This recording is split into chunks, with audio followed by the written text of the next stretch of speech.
by transcription.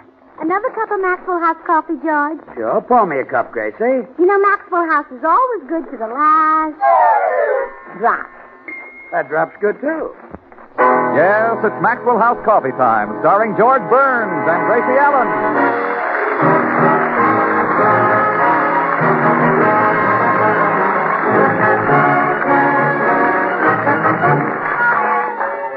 With our special guest, Richard Widmark, yours truly, Toby Reed, Bea Benaderet, Joseph Kearns, Harry Lubin, the Maxwell House Orchestra, and Bill Goodwin. For America's Thursday night comedy enjoyment, it's George and Gracie. And for America's everyday coffee drinking enjoyment, it's Maxwell House. The coffee that's bought and enjoyed by more people than any other brand at any price. Yes, Maxwell House, always good to the last drop.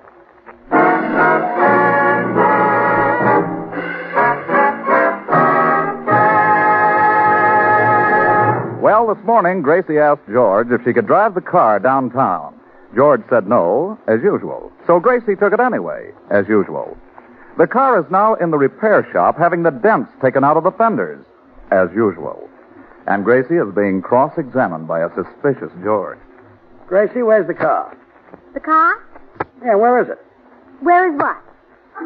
The car. Our car? Our car. The one with the windshield wiper? The one with the windshield. Where is it? On the windshield. See you later. Wait a minute. I want to know where the car is. George, have you heard the joke about the moron who threw the Chinese midget downstairs? Gracie, A moron threw a Chinese midget downstairs because he wanted to pitch a little woo. Have you heard it? Yes. I bet it's funny. Tell it to me. Gracie, I want to know where the car is. I went out to the garage and it's not there. Somebody stole our garage, huh? Well, I'll tell the police. Come back here. Now, what happened to the car? Oh, all right. I had a little accident. It's at the shop being fixed. The fenders again? Yeah. Dents? I'd love to turn on the music.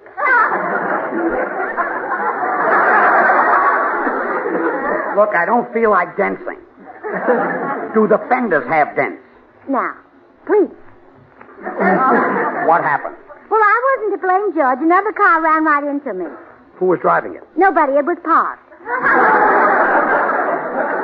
A parked car ran into you? Now, isn't that typical California driving? They can't even control their cars when they're not in them. Yes, it's simply awful. No wonder the National Safety Council says don't be a Gracie. Do you know whose car you hit? Yes, I took his name and address off the registration slip, in case I decided to sue him. Look, Gracie, the accident was your fault. Now, you go over to this man's house and settle with him. Settle with him and leave you? No, not leave me. I mean, settle for the damage you did. What's his name? Well, it's here on this slip of paper. I'll run up and change clothes. I want to look my best when I talk business with a man. What a woman. Well, let's see who she hit. Richard Widmark. Richard Widmark. Say, he's the movie villain. Killer. Hey, this gives me an idea.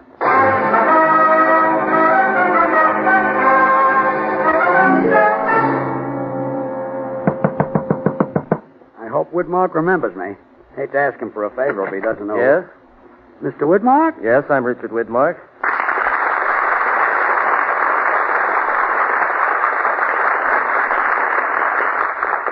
Remember me? We met at the Friars Club. No, I can't place you. We played bridge together. Gee, I don't remember. You won $2.40 from me. Well, I'm sorry. I still don't place you. I never paid you the money. George Burns. That's me. I'm afraid my wife ran into your car this morning. Oh, is she the one? Yeah. Well, she's a menace to the road. My car was parked. I know. Dick, I want you to do me a favor. Scare my wife so she'll stop driving. Scare her? Yeah, you know, you're the screen's greatest menace. So when Gracie comes over to see you, go into your killer act and frighten the daylights out of her. Oh, no, George. That's just for the movies. That character's creeping into my private life too much as it is. It's getting so mothers frighten their children by saying Richard Widmark will get you. But Dick... You don't know what it's like to have people scream and run away the minute they see your face. On second thought, maybe you do. come on, Dick. You'll be doing a great favor to every driver in town. Well, look, why don't you just tell her not to drive the car? What's the matter? Don't you wear the pants in your family? I not only don't wear the pants, I have trouble keeping on the shorts. Well, I'd do it, George, but my producer, Fred Colmar's coming over to discuss a new picture with me. Well, it won't hurt anything if he sees the act. Gracie has got to be taught a lesson. Well, all right. If it'll stop your wife from driving, it's worth it. Swell. Now, when Gracie gets over here, just pour it on. And be sure to use that vicious laugh of yours. It'll frighten her out of her mind. You leave it to me, George. I'll give her the full treatment. Hello, Dick. Am I early? Oh, hello, Fred. No, you're okay. Mr. Colmar, may I introduce... We know each other. We do? Sure. We met at the Friars Club. Oh, really? Yeah. We played bridge together, remember? No, I'm afraid I don't. You won $4.20 from me. Oh, I still can't recall your name. He never did pay you. George Burns. Well, I'll be running along before Gracie gets there. Hey, how about paying us our bridge money? Oh, gee, I'll be glad to, but all I got with me is cash. See you fellas later. What a character. Well, Fred, how does the script for the new picture look? Sensational, Dick. This'll be your greatest role since you played Tommy Udo in Kiss of Death.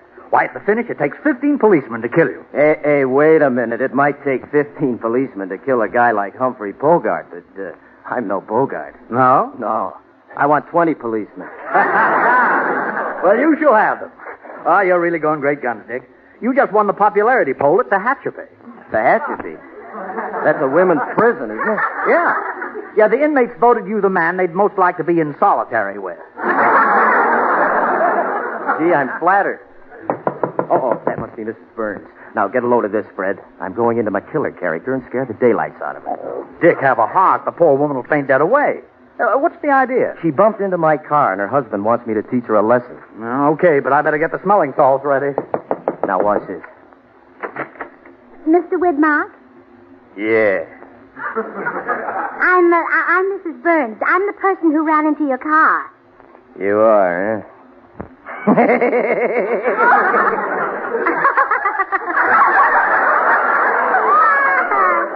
I'm glad you're not angry. Hey, Fred, get a load of the good-looking skirt. Oh, do you like it? You know, it could be a little longer, but I'm not much at sewing. The blouse is nice, too, don't you think? This is what they call a peasant blouse. Can it? Huh? Button it up. Oh, all right. Say, it does look better buttoned all the way. Oh, you certainly know a lot about women's clothes. Are you a dressmaker? Dressmaking? I knew your face looked familiar. Do you work for Adrian or Ori Kelly? Look, lady, I'm a crook. Oh, you're in business for yourself, huh? Well, how nice. Stop with that. I've had a record since I was 6 years old. That's when I made my first slip. Ma, you started sewing early. Hey, Fred, look who thinks I'm a dressmaker.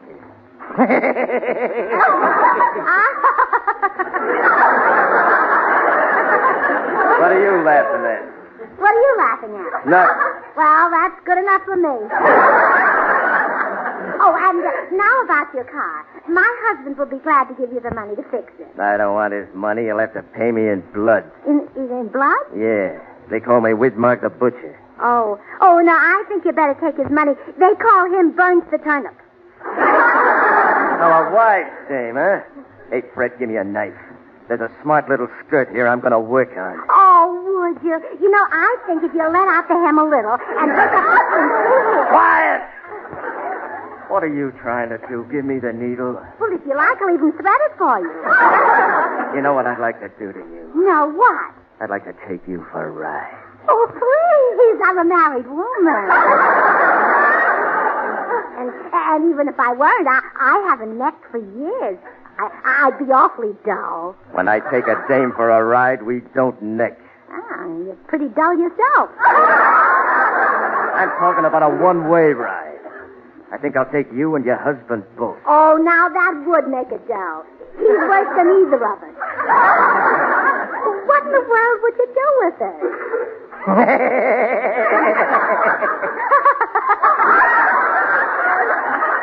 What are you laughing at this time?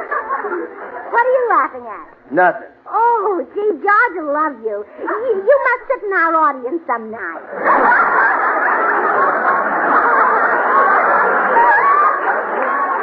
Now, listen, I guess you don't know who you're talking to. Well, I've been trying to place you. Where is your dressmaking shop? I haven't got one. You work at home, huh? Well, I must tell the ladies in my club about you. You're a sweet, kind man, and you deserve all the business I can throw your way. Look, lady, you got me all wrong. I sew people up in sacks. Sacks? Oh, that's a lovely story. But I'll send the girls here so you can make a little money on the side. Toodaloo. Well, it's a good thing I got the smelling salts ready. Here, have a whiff, killer. Smoke. Could Burns have sent her over here just to rib me? Oh, no, he wouldn't dare do that. But why didn't she faint? I gave her the laugh and everything. Dick, maybe I better get Bogart for this picture. Oh, now, Fred, you wouldn't do that. I'll be great in the picture. Sure. I can just hear the moviegoers when they see your name on the marquee. Well, let down my hem. It's Killer Widmark. Wait till I get my hands on Burns.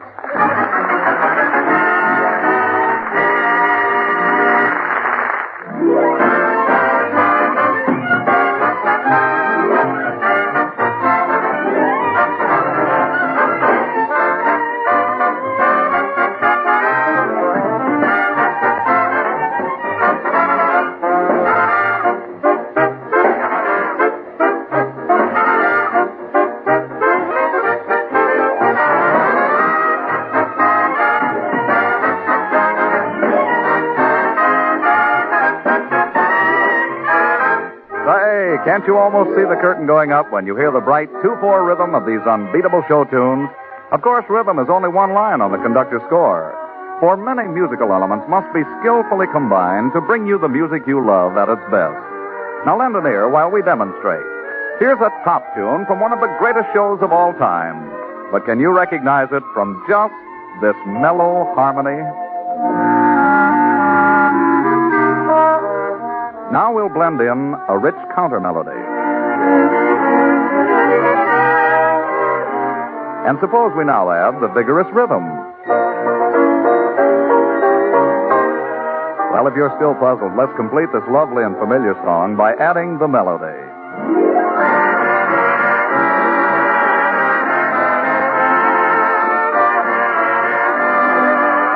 Yes, harmony, counter melody, rhythm, and melody. Not one, but many musical parts, all skillfully blended into one rich, harmonious orchestration of Jerome Kern's ever-popular Why Do I Love You? And friends, it takes the same skill in blending to create America's favorite brand of coffee. Rich, heartwarming Maxwell House coffee. No other coffee but Maxwell House brings you this mellow, satisfying, good to the last drop flavor. And naturally, there's a reason. To create this world-famous flavor, our Maxwell House experts combine not one, but many superb varieties of Highland-grown Latin American coffees. With care and skill, they select fine Monticelli's coffees for mellowness. For extra richness, they add Medellin. Then for vigor, they add other choice coffees to the Maxwell House blend. And finally, for fine, full body, they add Bucaramangas.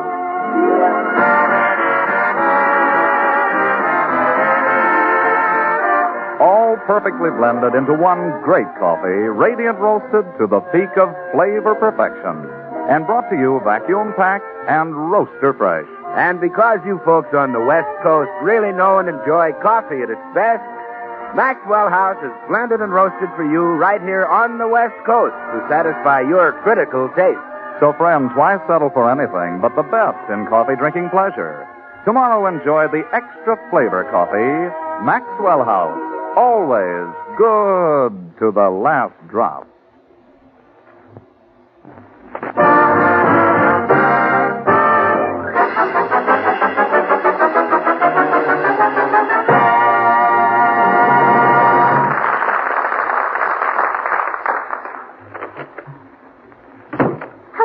I'm back from seeing Mr. Widmark. Well, what's the matter? You look surprised. You're so calm. I expected you to shake. Oh, I'm sorry. Stick out your hand. How do? How do? Yeah. I didn't mean that. Didn't Widmark scare you? That sweet little man? Of course not. Gracie, that sweet little man scares people stiff. Well, he might scare them stiff, but he's certainly sweet when he's sober.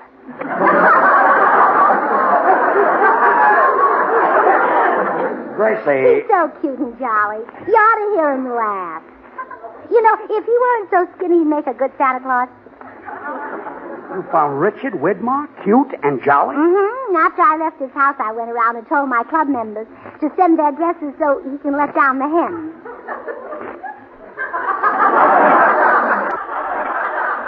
Widmark lets down hems? Oh, he's been sewing all his life. Widmark? Well, that I never. Come in. Oh. Hello, Dick. We were just talking about you. Say, what are you two trying to do? Ruin me? Well, no, Mr. Widmark. We're sending you a lot of business. Burns, you started this. I ought to pin your ears back. Oh, no, don't do that. When he reads in the sun, they shade his book. What do you saw about, Dick? Ever hear of the Beverly Hills Uplift Society? Yeah, that's Gracie's club. Well, 3 of the women, and when I call them women, I give them the benefit of the doubt, came by my house and left clothes for me to mend. Well? I'm not a dressmaker. Oh, did you give it up? Yeah, no. No, look, Mrs. Burns, I have to rush to the studio. You go pick up your friends' clothing and return it to their respective caves. You won't fix them? No, my business is not stitches for witches. Now, here's the key to my house. There's nobody home. My wife's spending the day shopping. Goodbye. Hey, Dick. What? Why did you cross me up? You were supposed to scare my wife out of her mind. Brother, that's impossible. She's been gone from there for years.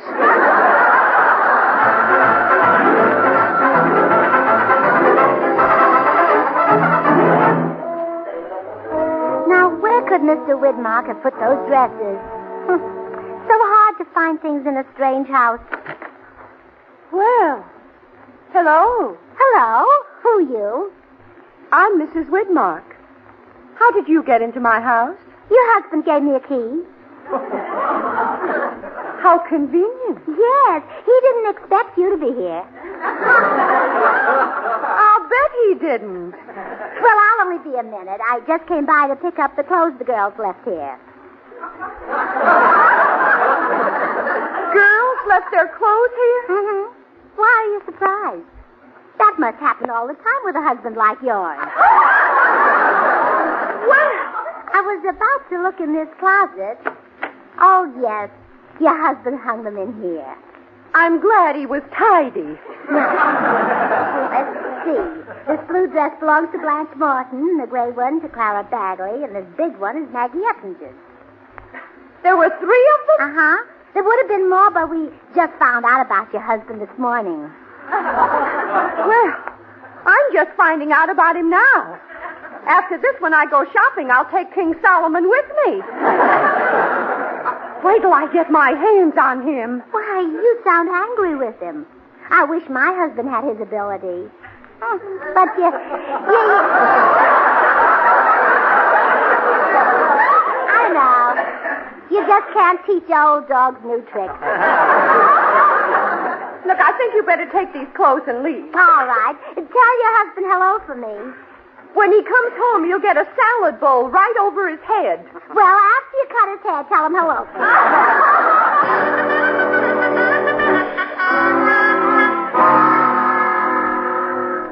Gracie, did you straighten everything out at Widmark? Oh, yes, dear. I picked up the dresses and returned them. And I found out something about Mr. Widmark. What? His wife cuts his hair.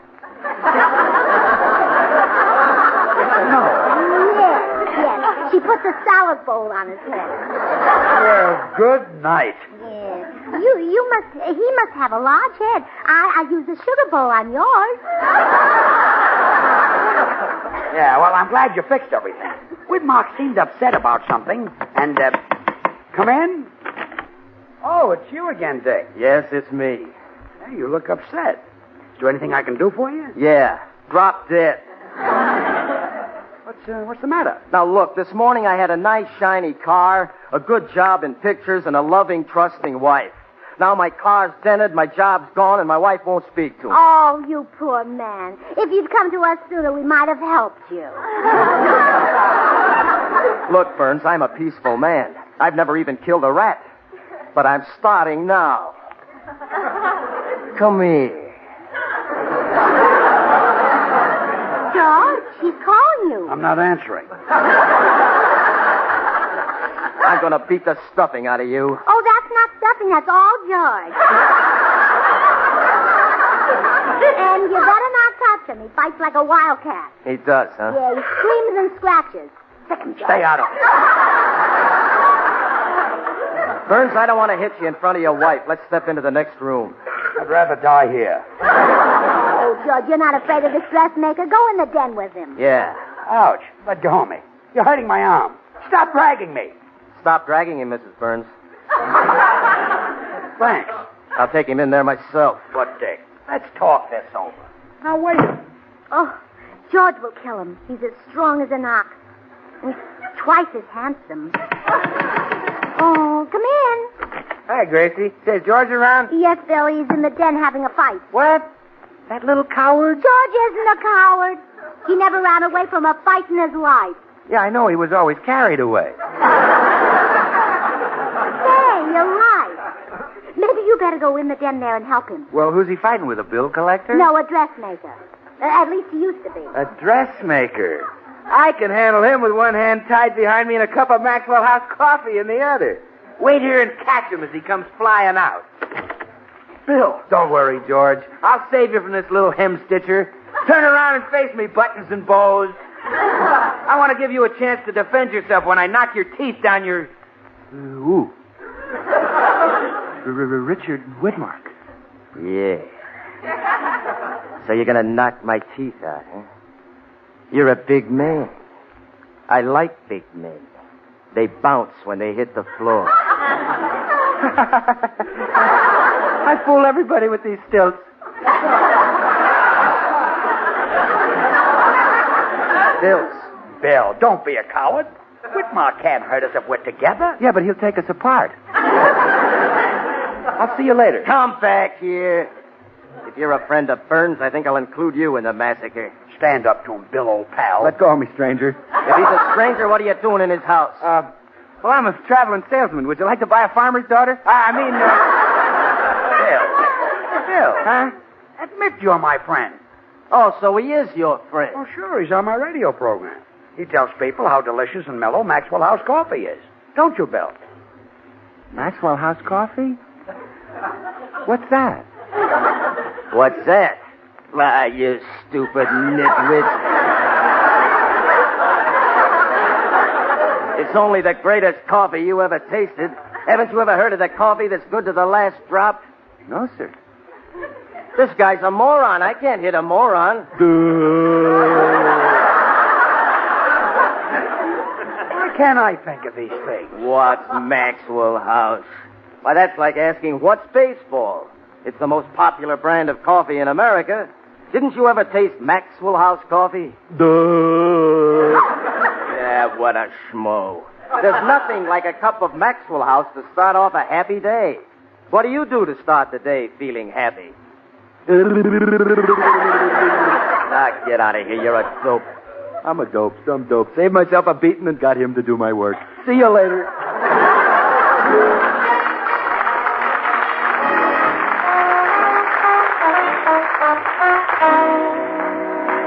So you see, Gracie, I was lucky to get out of that alive.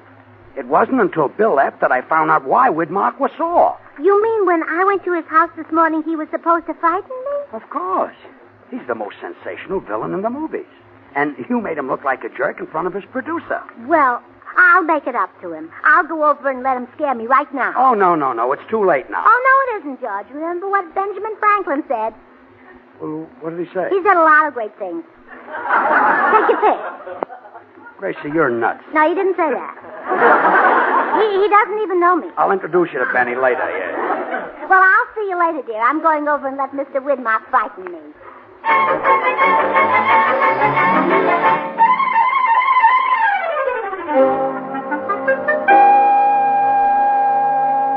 Believe it or not, Fred, this whole thing worked out for the best.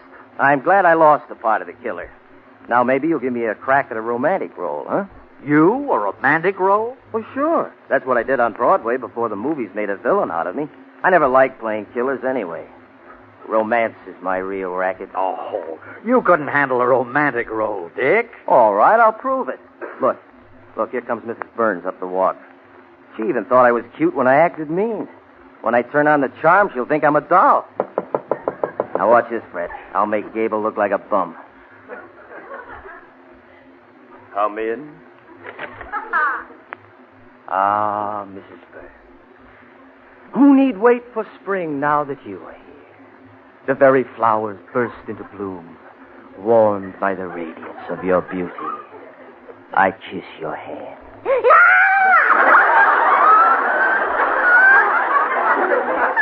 What is wrong? I want to take you in my arms. Mrs. Burns, look at me. Why, don't you find Mr. Widmark attractive?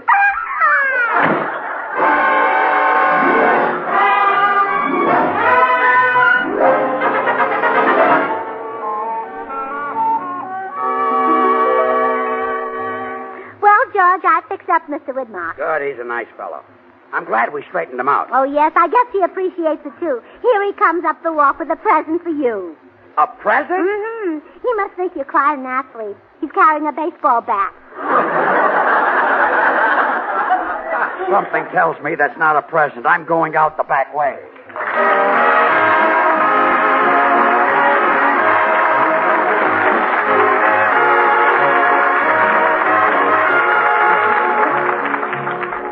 George and Gracie will return in just a moment. Ladies and gentlemen, last year, 5,200,000 people suffered disabling accidents in their homes. Let's all remember to help the National Safety Council in its drive to prevent home accidents. Be safe. Be careful. Don't be a Gracie. Join us again next Thursday when we'll all be back. George Burns, Gracie Allen, Bill Goodwin, Harry Lubin, and the Maxwell House Orchestra, and yours truly, Toby Reed. And now, here are our stars. Well, Gracie, I talked to Widmark's producer and straightened everything out. He's back in the picture. Yes, I know. I drove him to the studio to start work. You took the car? Again? Where is it? In the repair shop. Dents again? What love to. Turn on the music. Good night.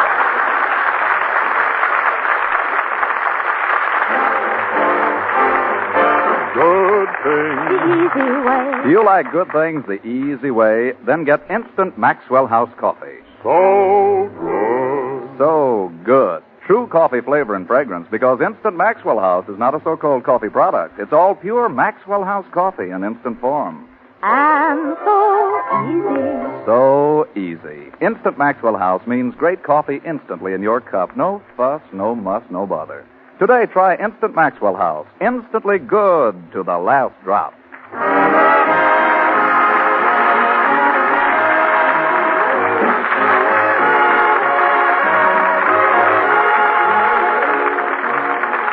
Until next Thursday, good night and good luck from the makers of Maxwell House, America's favorite brand of coffee, always good to the last drop. Richard Widmark can currently be seen starring in the 20th Century Fox production, Down to the Sea in Ships. The George Burns and Gracie Allen Show is written by Paul Henning and Keith Fowler.